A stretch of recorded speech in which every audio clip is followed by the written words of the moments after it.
Hello,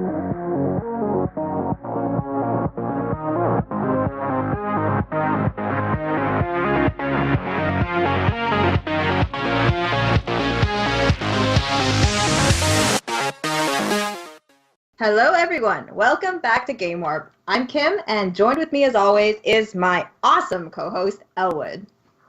I'm not sure what to say now. I wasn't expected to be referred to as the awesome host, but thank you very much, Kim. It's good as always to be back. Yes, and it's really exciting because joined with us again is our YouTube gamer, Slay, aka Insomnia Knights. Hi, Slay. How's it going? It's going well. How are you guys doing? We're doing good. Doing good. So today we're about some games. Yes, we are. And today we're looking at our March featured game where we'll be diving into Gotham again, but in the Telltale verse with Batman, the Telltale series, which released their 5 episodes progressively throughout 2016. So, what do you guys think about it? How about I would start with a summary. Okay, obviously Telltale Games, they sort of sprung really onto the scene with the Walking Dead series, which captured everyone's attention, especially with its downbeat ending of its first season, and since then it's continued to develop another 2 seasons on top of that. As well as that, we've also seen them do games for both Borderlands, we've seen The Wolves Amongst Us, and now they're currently in the process of developing their game for Guardians of the Galaxy, as we saw at the Video Game Awards. This obviously being their first big license with, obviously, Batman, and when it was announced, there was a lot of excitement about it, especially because not only the fact it was a Telltale game, but it was Telltale doing Batman, and at the same time, people were very skeptical. I mean, because obviously Batman's a very action-based sort of product, and Telltale are sort of more thoughtful and dialogue-driven sort of products. So how the two worlds were going to combine, nobody particularly knew. Obviously, this particular story is set out over 5 episodes, and in Telltale's unique way, they decide to mix things up slightly, should we say, with the Batman universe, and we will sort of go into the ins and outs of this story as we go along, but basically Bruce Wayne finds his childhood friend, Copperbot, has returned to the city intent on causing anarchy under the name of the Penguin. We also have another terrorist group called the Children of Arkham, who are currently causing chaos within Gotham as well, and Bruce not only has to try and find out what the link is between Cobblepot and the Children of Arkham, but he also has to deal with his friend Harvey Dent, who at this point is still just the young, hopeful lawyer and is currently running for mayor of Gotham in his bid to obviously clean up the city. So we've got a lot of year one sort of storylines happening within this story, and with Telltale, they actually go this unique way of actually mixing things up, and as I said, when we get into it a bit more, we'll obviously be able to highlight some of these changes a bit more, but Slay, I mean, what did you think of the Telltale series for Batman? I thought they did a really good job, actually. I thought that at first it was going to be kind of your standard, retelling of Batman's beginnings, which, many things have done before, but the take that they had for it and their kind of unique story that they made and kind of changing of the universe, I thought was really good. Really well done. Kim, I mean, I'm right in saying that you're not hugely familiar with the Batman universe. Is that correct? No. I mean, I only know Batman through, the movies, and, I've seen all the Batman movies, pretty much except for the animated ones. I've only seen, one. Okay. Yeah, other than that, I mean, I played this while I'm watching, season 1 of Gotham, and the characters are so similar at the same time, and the names are so familiar, but they are completely in a different, I don't know, the Batman universe is so different in both of them that sometimes it was hard to not get confused. Yeah, I can understand that. I mean, the Batman universe as a whole has constantly been changing things around. It's one of the few comic properties where they constantly change things around. I think the greatest example of this obviously being the character of the Penguin. At one point within the Dark Knight universe, he was going to be an English arms dealer. In the cartoon series The Batman, he's given a Sammo Hung twist, and he's shown as being a former employer of Alfred's, but he shows up and he's got kung fu skills, and he's got these like Vegas style clawed ninjas that sort of team up with him. In the animated series, he's a retired gangster, and in Gotham, he's sort of like a low-level gangster trying to make his way up the ranks under the watchful eye of Falcone, who obviously makes an appearance here. And I think Falcone is the only character who doesn't really change that much from property to property, and obviously he plays a key part here. I think one of the things which really stood out for me in this game is the fact that Telltale have essentially set up so that you can take the story anywhere you want, but playing it as a Batman fan, you feel kind of compelled to take the story in ways which match the comic. I don't know if anyone else was sort of compelled this, or did you all go your own way with the story?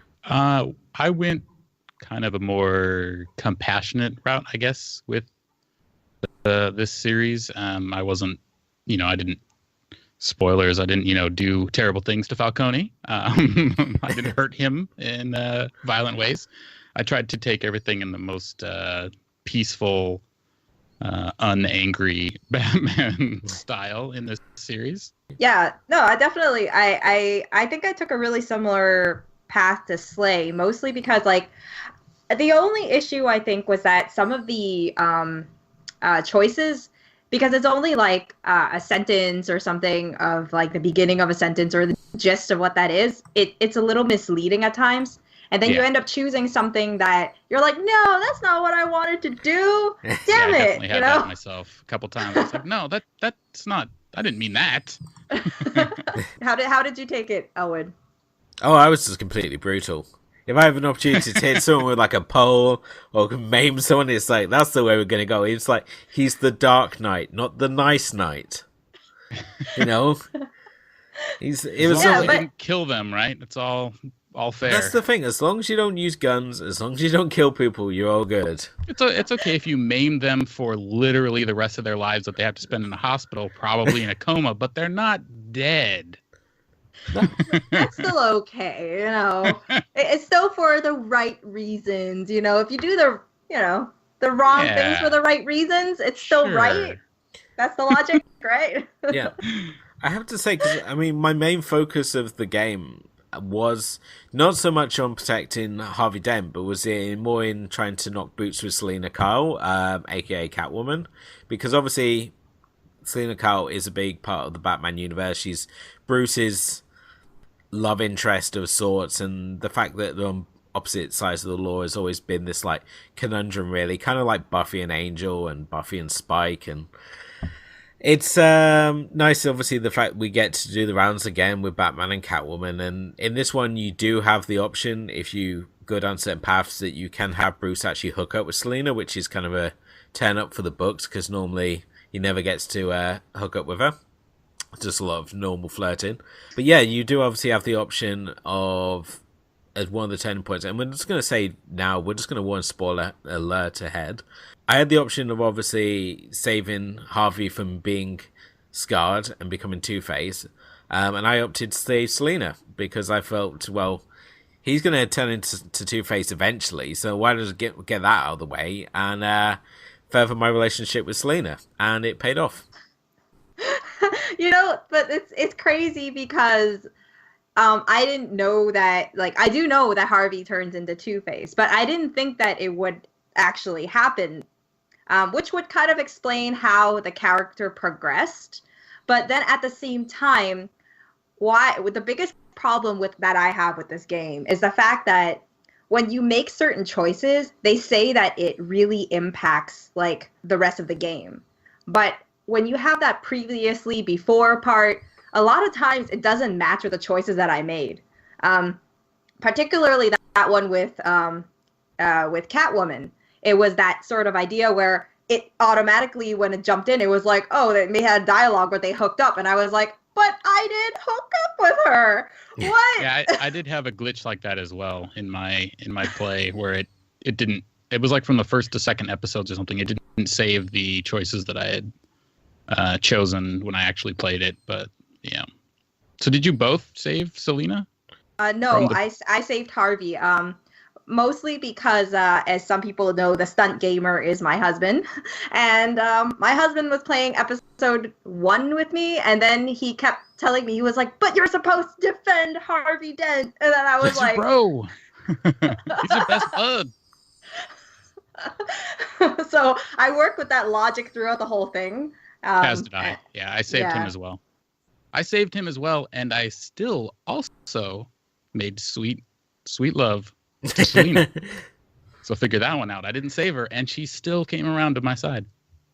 Yeah, I know. I had that choice, and I was like, you know what? I'm gonna be the better Batman and be like, I'm gonna be faithful to Harvey, and I'm not gonna sleep with Selena. And then I did that, and then, the next day it was like, oh, he still busts down the door and, beats the shit out of me, and I'm just like, oh, well, that was a waste of time. I should have just slept with her if that was the case. Yeah. I never got his facial transformation either. He was always a normal-looking dude. Oh, really? For my playthrough. Yeah, exactly. Yeah, because if you obviously opt to save Selena, the way he's scarred in this game, because obviously in the original comics, a lot of the properties is because he gets an acid attack to the face, and that's what caused him to become Two-Face. In this, we get the most comical burning with a hot lamp. The Penguin basically hits him with a hot lamp. But the animation is kind of comical, so it comes off more funny than horrific. So when he actually turns up in Selena's apartment, he's wearing like this really badly made mask, sort of like a human skin mask on his burn side. Yeah, I've seen that, Phantom of the Opera style. Yeah, and it reminded me a lot of the guy with half a face in Bulwark Empire. But at least his mask at least fit him. Harvey's is like clumsily placed on there. Well, he doesn't have millions to make a new mask every day, No, but he's got a value mask. It made a bit more sense for him to then turn up at Selena's apartment being annoyed than if he would just turn up not being scarred. So I couldn't understand why he would have the break in his sort of persona, which obviously is brought about as of him being scarred. Yeah. I also love the fact that Bruce knocks boots with Selena and then raids her fridge because he's a billionaire, yet too cheap to take her out for breakfast. And it was so obligatory, too. You had to do it or else the story wouldn't progress. It was like, I went in and then I got the bagels out. And then I was like, okay, well, I thought that was just investigating, right? So I left and then I got back out and it was like, it wouldn't progress until I went back and got the cream cheese. And I was like, excuse me? Yeah, that's just good storytelling, really. Yeah, who can remember Bagel that? Goes with cream cheese. That's very important. Yep. Who can forget that classic Batman tale where he made bagels? Mm-hmm. That was like season 3 comics. No, it's canon. That sort of leads into one of the main issues I have with this game, and the fact that Telltale seem to treat every minor action as though it's going to be the most fascinating piece of gameplay that you will experience. So, let's make bagels. Yeah, that's fun. It's not enough just to go to fridge and have the action go out. You have to do all the actions. You have to get bagels. You have to get cream cheese. You have to comment on the fact that she doesn't keep rotted food in her fridge. And it's sort of come on, I've got other things to be doing. I want to be fighting someone. I want to be doing detective work, not having my clumsy morning after encounter with Catwoman and her now psychotic ex-boyfriend. Did they have a QuickTime event to spread the cream cheese? I don't remember. No. No, I don't think they do, but it wouldn't surprise me if they did. That would have been actually a lot better if they had a QuickTime event for it. Yeah, but you bring up a really good point on the fact that the best parts of the game was doing the investigative links, I find. Some of them were done in a pretty cool way, and it kind of brings together how the Asylum series did, where you got to be able to look at the whole thing and figure out how this happened and who is involved and piece it together, and that still keeps that kind of Batman thing in. Yeah. Yeah, certainly the detective mode, and it actually surprised me because it was at that point I realized the game's actually a lot more adult in its content than I first assumed it would be. Where you've actually got descriptions of a character tearing it. You got like a security guard tearing a henchman apart with his bare hands because he's been exposed to this nerve gas, and the fact that the game is actually more violent, it's more adult in its content, did kind of surprise me, and I don't know why, because obviously Telltale have made adult properties before, with obviously Walking Dead that dealt with characters that you cared about being bumped off, and you having to choose between which characters you would obviously save. So I don't know why I went into this thinking, oh, it's going to be Batman, it's going to be like a more childish property. I mean, was anyone else sort of shocked by the violence in this game, or did you kind of expect it? I kind of expected it mostly because I find the art style for Telltale can be mistaken for it being childish in a way. But if you've played other Telltale games, you kind of have that expectation that it could get pretty brutal and it could get pretty dark. Just like, for example, like A Wolf Among Us or something, that really like turns the whole fairy tale world and upside down, and it takes it into a pretty dark property. But this one really, I find this one gets pretty brutal. Like, there's one part with that woman with her eyes jabbed out. That was, ugh. Yeah. And that kid had to watch it, who was in the closet. That was pretty. Just the idea of that, you thinking about it is like, yeah, that's pretty brutal. Yeah. But I did really like the fact that they were able to bring so many of the Batman characters in. Just kind of like, even if it wasn't a really huge part, they still kind of had a little place there that you kind of, oh, well, this is a familiar face, or this is like, oh, a familiar villain. Well, maybe they're not a villain right now yet, but maybe they'll be later. And I like that they put so much heart into building the story. Yeah, I agree with you. The way that they introduced some characters, one in particular who's been a mainstay in pretty much every Batman series forever, the way that they kind of underplayed him and made him not the focus of this game, I thought was good, but still had a nod to him for a little bit there. And I liked the retelling of Penguin, even if, in my opinion, the Penguin was kind of just a one-note character, like a one-sided character. He was just kind of always bad. No kind of moral dilemma between him and, like every other character seemed like they had kind of a moral dilemmas back and forth between, one side or the other. Not making any two-faced puns there, but, the Penguin just seemed that he was just, I'm evil all the time. No real character development for my money. It was just kind of, like I said, one note. Yeah. I mean, the Penguin in this version, he is just essentially an anarchist. And in which case, I mean, you could have obviously used the character of anarchy. I mean, if we were going, obviously, if you insist on having the childhood connection, I just don't understand why they didn't do Hush instead of trying to do Cobblepot as Bruce's childhood friend, because it kind of made no sense at all. And the only way that they cover for him being called the Penguin is the fact he has a penguin gas mask now. Yeah, that's it. He doesn't have any of the other penguin a characteristics or anything. No. And he's a pretty good looking dude on top of that. I thought the way they portrayed Cobblepot was actually pretty good looking. I mean, in some points he's so badass that he's actually better looking than like Bruce Wayne. And I was like, excuse me? This is Penguin? Why? I'll have to defer to your judgment on that.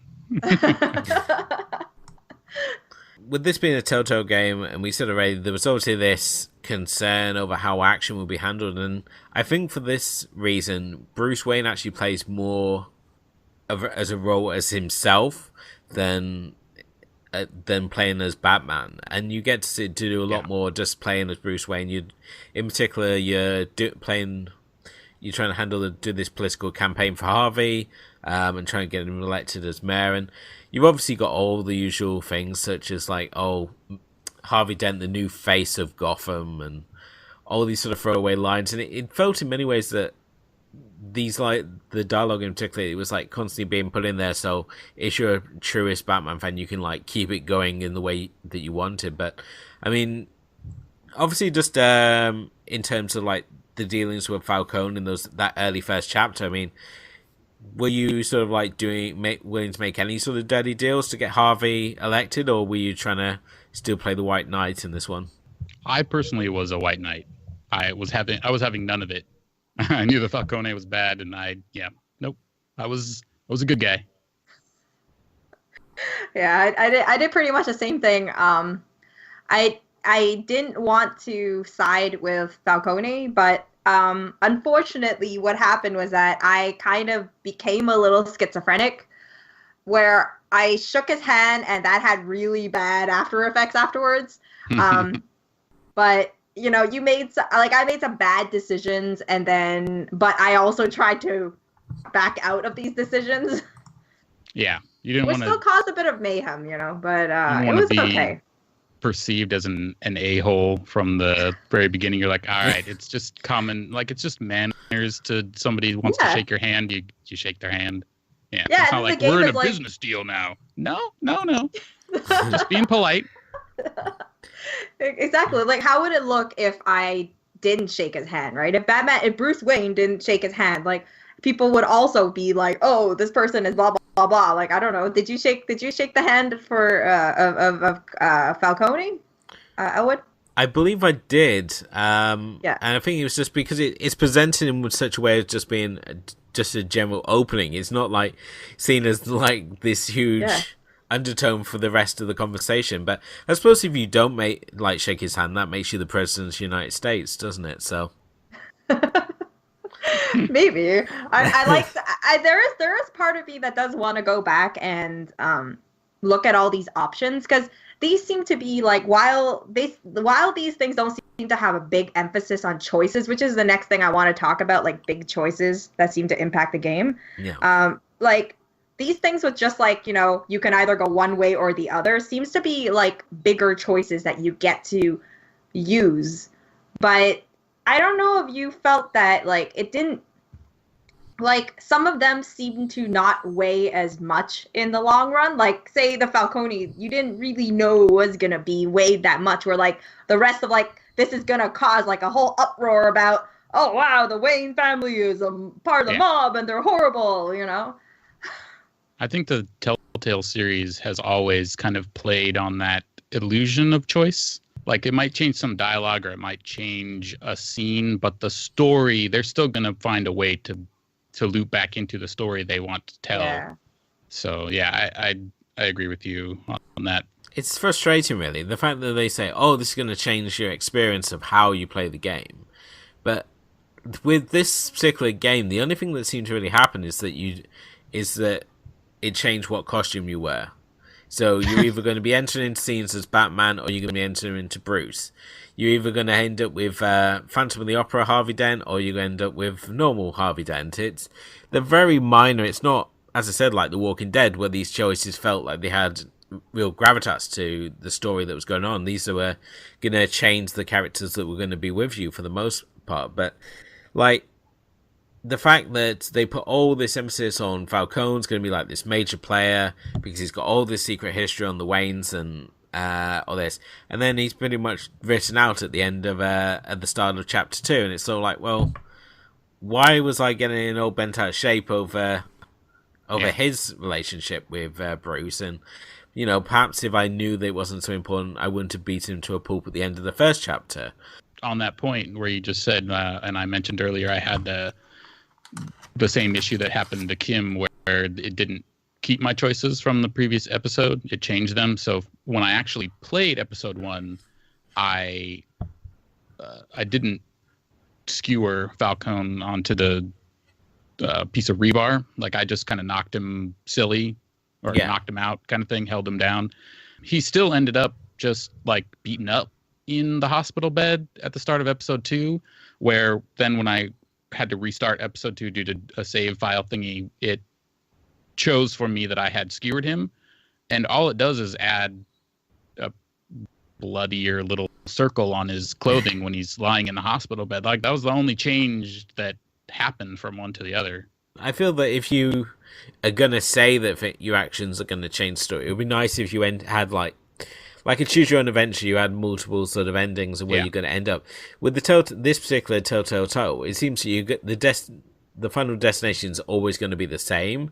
It's just the path you take to get there that's going to change. You may see some different things along the route, but you're still going to end up in the same path, even if you are like beating everyone to a pulp or you're just basically being nice to everyone. You nothing really particularly changes for you. And there was one point or one part in it where they want you to, I forget where you're, one of the places you're supposed to go, but the other option is that you go back to the mansion to save Alfred from Harvey gonna like burn it to the ground or do something, demolish it. And I was thinking, like, I thought that choice was gonna mean like maybe I don't have Alfred anymore. Like, it was late in the series. I thought maybe they were gonna, that was gonna be one of your characters that gets killed. Is like, maybe if I go this other route, Alfred is dead.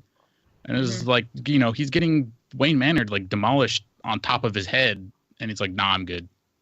Like, everything's fine. I'm good. No big deal. Yeah, no, that was the same thing that was where I actually had the second time where the game pulled a odd preview in the next one. Because it seems like the game wanted me to go to the Wayne Enterprises instead. And because I went to the Wayne Manor because I wanted to save Alfred, it in the scene, it was like, no matter what it was, it just mattered that the only difference was that now Lucius Fox was there with me. And I was like, but you weren't in my basement before. Why are you here now? So you have these things, weird. but I kind of think that what it is that Telltale Games takes the fact that they're banking on the people who will pick this up episode by episode. And because they are like 2 months apart that it gets released or something, or I think it's like every 2 months or 3 months or something, you're probably not going to remember the choices you made before.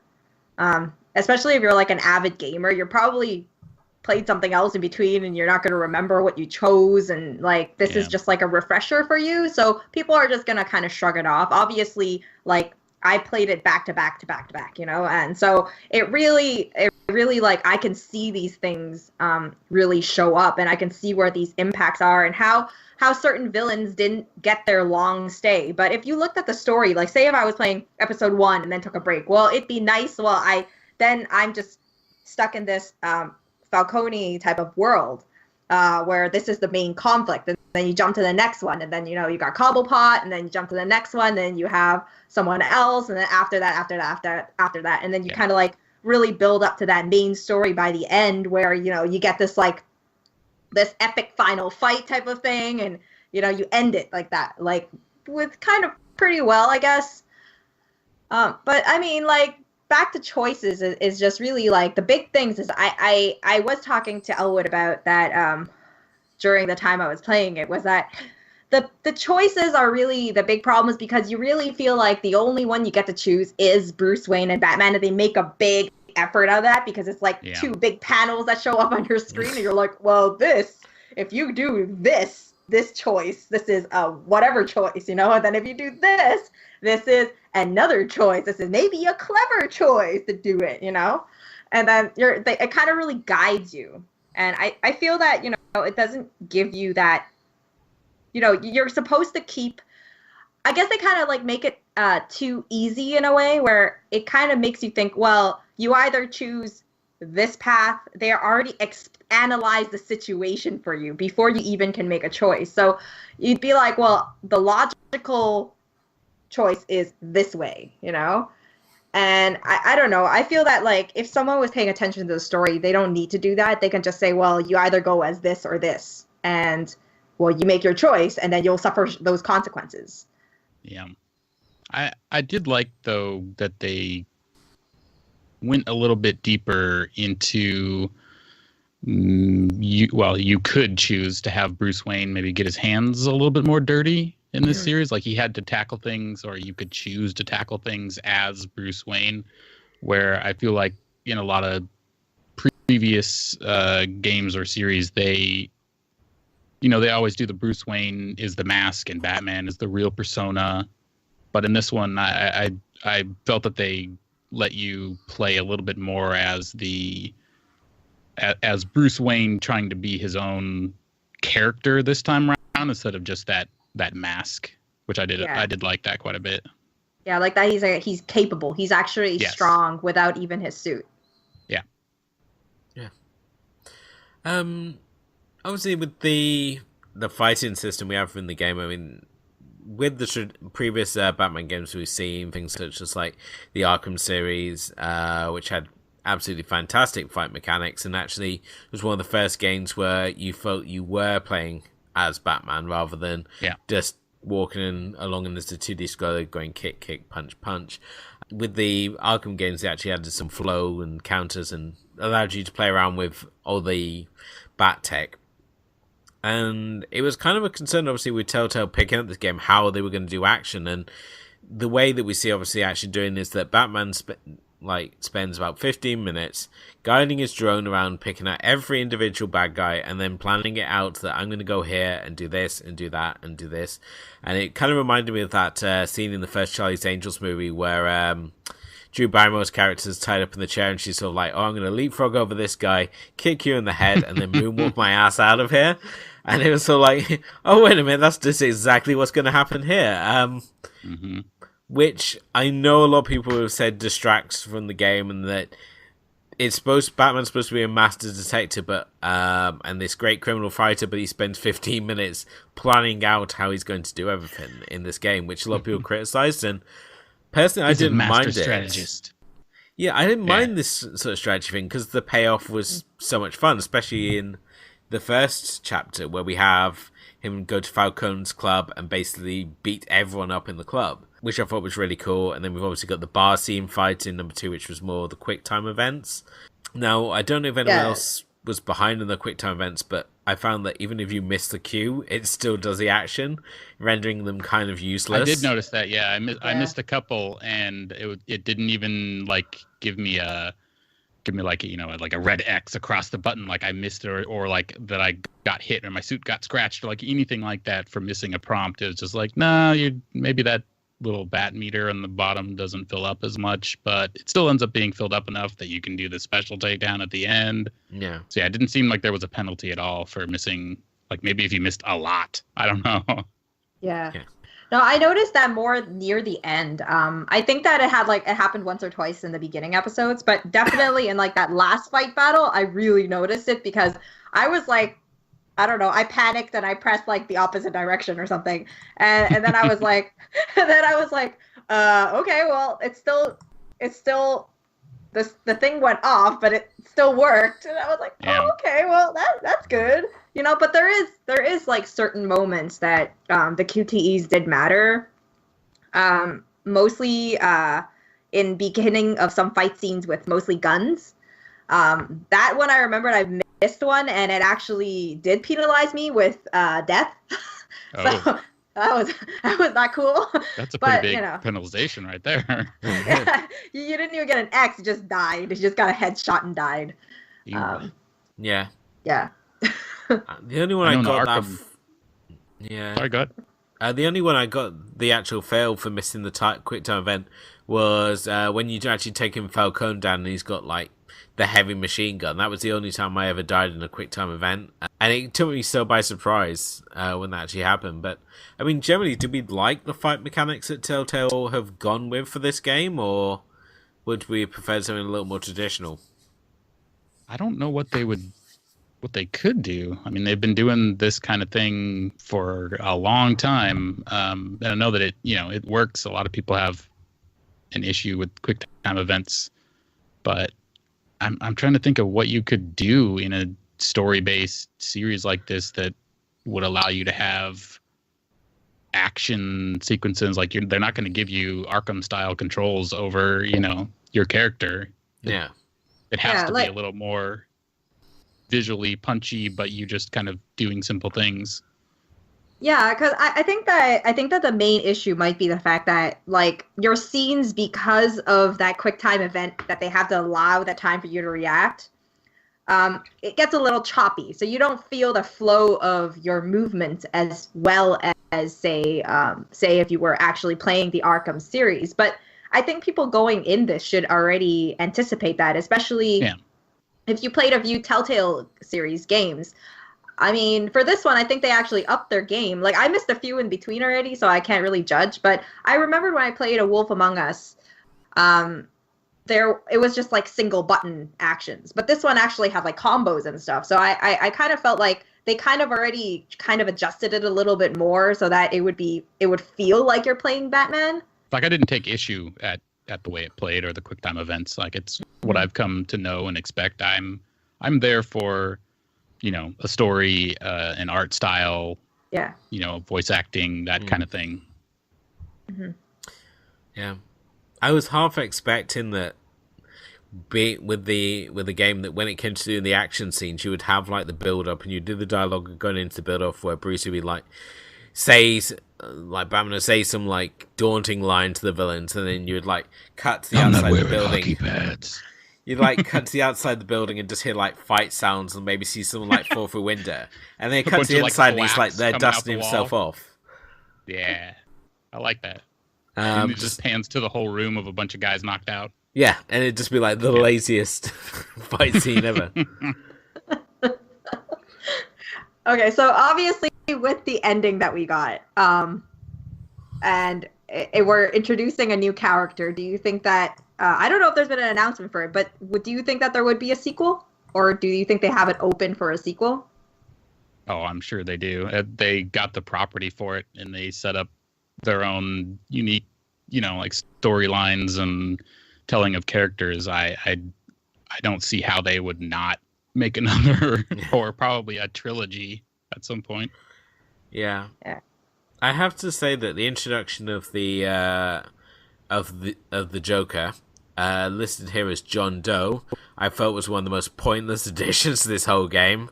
It was sort of like, oh great, it's like they're not going to do the Joker, they're going to focus on like key characters. They're going to have Catwoman and Penguin, and we're going to have this new baddie, Lady Arkham, and I thought that was really great. And then fan service, you got to do it. Oh, but really, you don't gotta do it's it. like, but you got to do it. Do we have to do the Joker? It's like, oh, for God's sake! If you're gonna do the Joker, give him his own story. Yeah. Yeah, but I mean, the fact that Joker is one of the most compelling and kind of the most complex villains in the Batman universe, and also the most well-known, is one of the reasons that they kind of do have to do it. But at the same time, if they don't have a sequel, the way they end it would be kind of like, well, this is your backstory of the Joker told in Telltale way, and it'd still be okay. Because it's still, I thought it was pretty unique. Yeah, he didn't really get much point in the story. Like, he didn't really have much meaning to it. But still, I mean, we've never kind of seen him in this sort of setting, and I don't know. I thought it was pretty cool. Yeah, they definitely downplayed his character, which I liked. I don't think that, like, as a company, I don't think you can get away with having the Batman license and not making a nod to the Joker in some way. Yeah, I think in terms of the actual, I mean, the voice acting for it, as I said, apart from obviously our Joker here is just, as we established already, kind of weak. The only major issues I had with the game is just sometimes with the Telltale graphic engine, which they actually updated for this game. At certain times it works really well, so there's action scenes and characters talking. When you have like the romance scene where we've obviously got Selena and Bruce kissing, it looked like two badly made puppets being forced together. I don't know if you know, but spoilers, that's what lovemaking is like, okay? Two badly made puppets smashing together. It's it was like these two rubbery puppets being pushed together. It's like, that's not pretty. Yeah, that was kind of humorous. I gotta say that was pretty funny. And it was at that point I think that was like near episode 4. By the time we hit episode 4 and 5, I don't know why my Batman game started lagging. So everything was lagging in general, and I was just like, it's a common thing that happens to Telltale games on PS4. I don't understand why. Crashes, stuttering, frame rate. The last episode for me was just, it had a lot of problems. Yeah, it had a lot of problems. Old engine. And I always have a crash like at the end of when we're rolling the credits. I can't jump away from the credits. the game would just crash. Like no buttons would work. For the first 3 episodes, it was like that. And I don't know. I guess it's because when you send someone to do testing, you don't test the credits. You only test the game itself, I think right? they do, but maybe they had bigger fish to fry. They figure you're at the end. Who cares if it crashes? But I need to see my statistics. We got your money. Money. I think they'll make well, hopefully they have a better engine for Guardians of the Galaxy, or they've improved it some. Because I think that I don't know how much longer they can get away with using their same old engine to make these games for much longer. I just don't see how, I can't imagine that Telltale Games isn't earning money at the pace that they're going, but I guess the main thing that I'm wondering is that they're taking on so many projects now that they've kind of gotten a little, less detailed with the care of each project that's coming out. That's how I feel sometimes. Because engine. Yeah, because if you're looking at it, like A Wolf Among Us was a good few years ago. I'm having the same problems with that game that I have with Batman, which is last year's game, and It doesn't make sense to me why I'm getting that same problem. Obviously, in a less intense way. I remembered Wolf Among Us started like really early, like every episode was a little laggy. But this one was just the last 2, but still, there has to be some sort of improvement, right? Yeah. Yeah. I don't think they can get away with it much longer. Yeah. I think they've gotten away with it too long, actually. Yeah, exactly.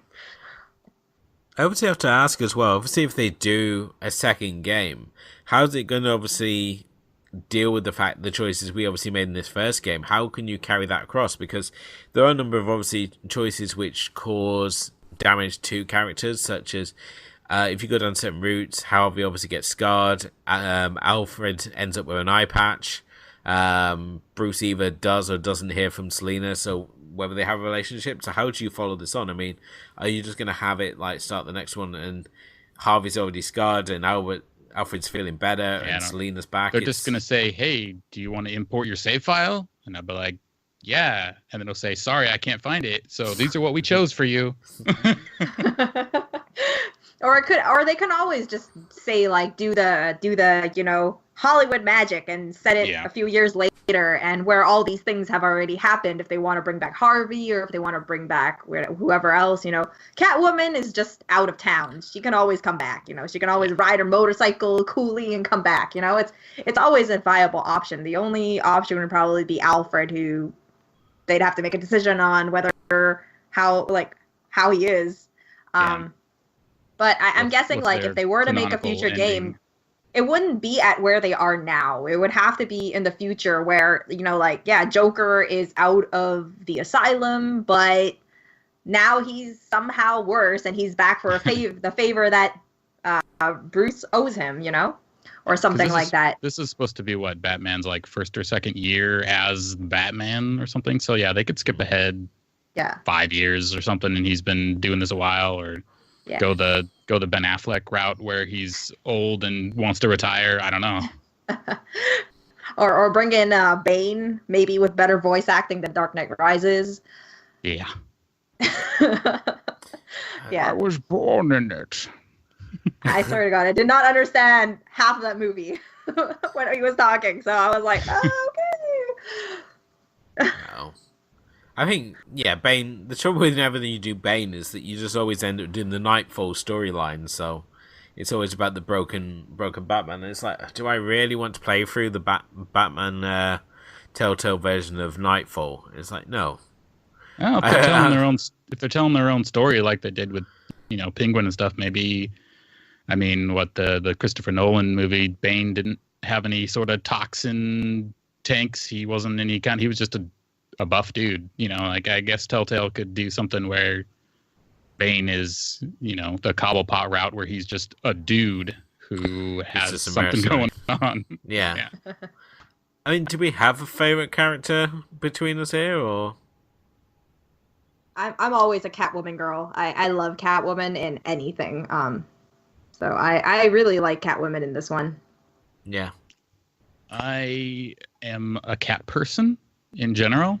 So I would have to say Catwoman as well. If there was a dog woman, I'd be like, nah, I still like Catwoman. I like the fact that they use the Catwoman Year One suit, so she's got the cat burglar thing rather than like the Michelle Pfeiffer suit or God forbid the Halle Berry suit or something. So don't remind me. I'm normally a fan of Two-Face, but they kind of screwed him up with Harvey here. So he was too much of a whiny bitch for me. I don't know. I kind of like he was tripping on drugs. He couldn't help it. Yeah, I mean, I really like the character Lady Arkham, and I like the Penguin. I think it was the fact Penguin has like the Penguin gas mask. Just the aesthetic choices for Penguin in this one, Yeah. I thought really helped him stand out. And Falcone, I think, could have been a slightly better for such a key part in this storyline that Telltale have gone with. I felt that they could have. I don't know, made him a little more threatening than just generic mob boss that he sort of came off here. But yeah, I'm going to go with Penguin, and you guys are obviously going to go with Catwoman. So we're all animal people. That's fine. That's fine. you see, did so they refer basically to him as Penguin in that whole series, or was he just Cobblepot? he I was don't remember them Penguin. ever calling him. Okay, I just Yeah. for some reason don't remember them calling him Penguin. Yeah, he's whenever he has the mascot, and he's referred to as being Penguin, and then the rest of the time he's Cobblepot. But he's sort of like the worst disguise. He's sort of like, I'm coming back to Gotham, and I'm going to cause anarchy and make everyone pay and stuff. It's like, oh, so it's you that's the villain here. It was kind of like at least he didn't just put glasses on and do the Superman Clark Kent thing. It's like, really? Because when I take my glasses off to like clean them on my shirt, people don't be like, where did he go? It's like, come on. Yeah. I just realized that now that Clark can't ever clean his glasses for fear of giving away who he is. He couldn't, because if he did, like if he like got water on him or something, as we all do, so it's like, no, sorry, I gotta have the water stain on there all day. Because if I take my glasses off for a moment, people will be like, oh my god, it's Superman. I feel we're heading into Kevin Smith territory now. We're gonna have to go into why Superman can't bang regular chicks. We all know why. So maybe Telltale should be like focusing on making a Catwoman Telltale game.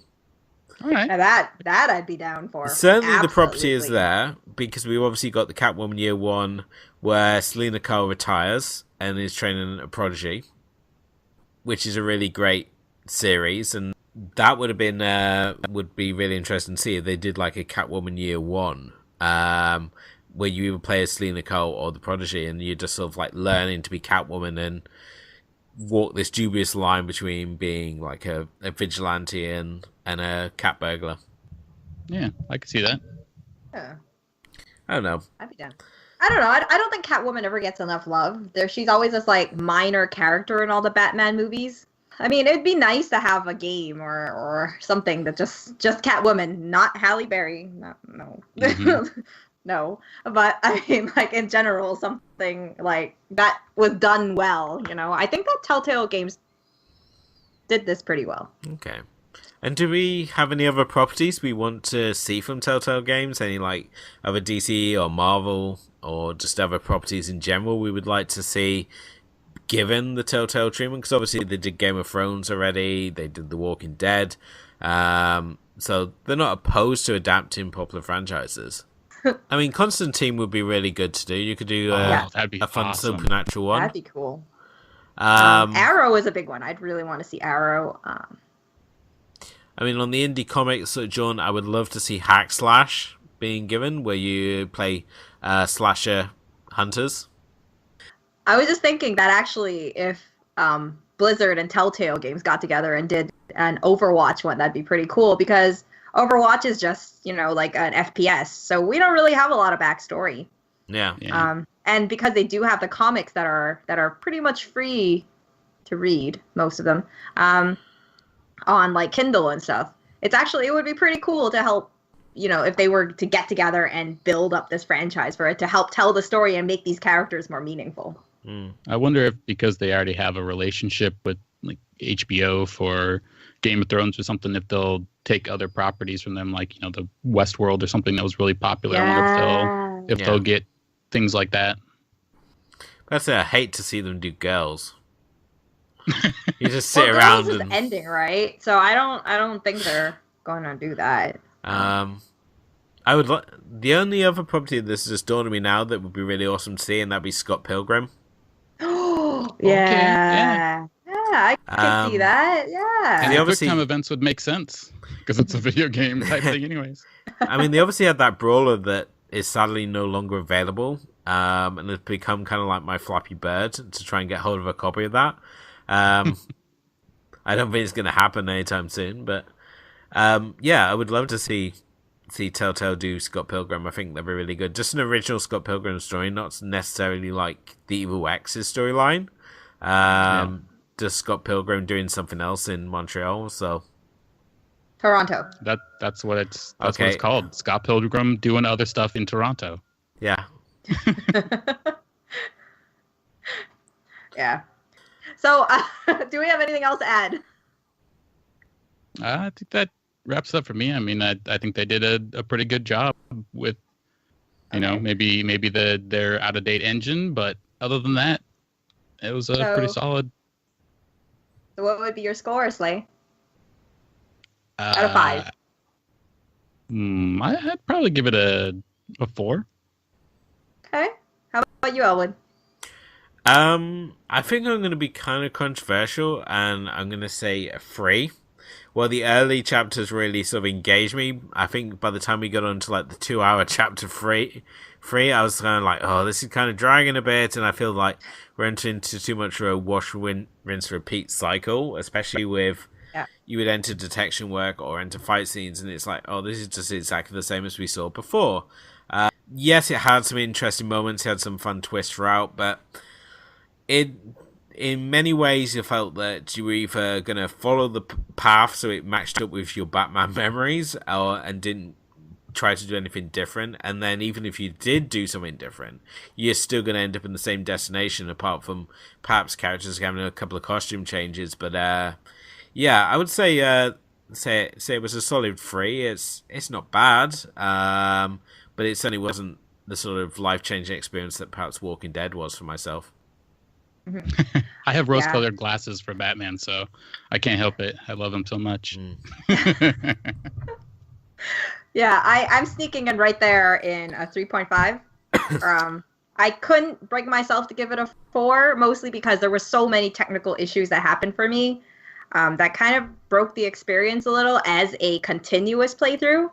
I'm sure it would have been more forgiving if I had played it episode by episode, with breaks in between, like how it was originally released. But other than that, I mean, I thought it was pretty solid. 3.5 is not a bad score. It comes kind of right in a little bit higher than the middle. And I mean, I think the story works. The take is really good. I love the art style of Telltale games. Always been a fan of it. And I think that the way that they led the story was really nice, and the way they ended it was pretty cool, where it kind of gives you it kind of gets you thinking whether there's a sequel, so very solid for me. And there totally will be a sequel. After they're done with Guardians of the Galaxy. That's right. Okay, so Slay, obviously if people wanted to find you, where would they be able to reach you? They can find me on YouTube / user Insomnia Knights. So, thanks so much for joining us, Slay. It was thanks for having fun.